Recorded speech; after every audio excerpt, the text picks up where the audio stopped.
Hi everyone, Martina here from the Travian Legends team. Welcome to Ask Travian, where we answer the most asked questions from the community.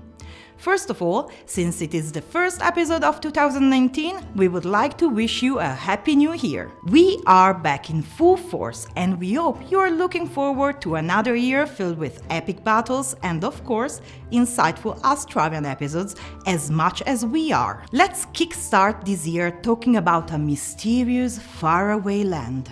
Many of you might not dare to get too close because it is the land of the mighty Natars. The title gave it away already, but of course we are talking about the grey area. Have you ever dared to settle there? Do you know exactly what happens? We are here to help you.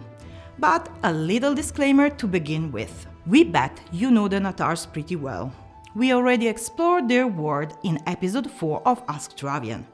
You can watch the video up here. Let's just say that those guys know how to hold a grudge. If you decide to settle in the grey area, they won't be very pleased, because that is their territory.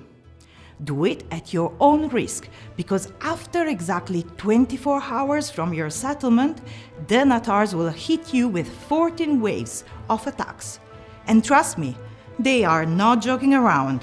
What are the biggest threats to take into consideration when you settle there? First of all, if all your building and resources fields get destroyed, the village itself will vanish from the map. There is no turning back.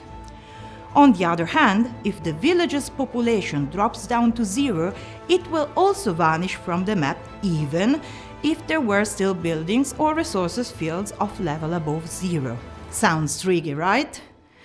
On top of that, you have to remember that your village does not produce culture points. At this point, you might be wondering, why the hell would I do that then? You know when they say the grass is always greener on the other side of the fence? That's exactly what happens in the grey area. It's definitely a very strategic area.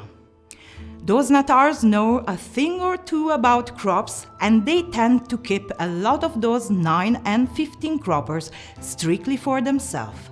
Plus, all oases have a 50% bonus including wood, iron and clay. Of course, they don't react very well if you try to steal their possessions. And talking about stealing, don't even get me started with artifacts. Oh, actually that's gonna be the main topic of episode 14. Thank you for watching and make sure you stay tuned on our Facebook page, blog and forums for all your Travian news. If you have any question about the artifacts, please leave them in the comments below. We may give you an answer in next month's episode. As always, happy raiding everyone!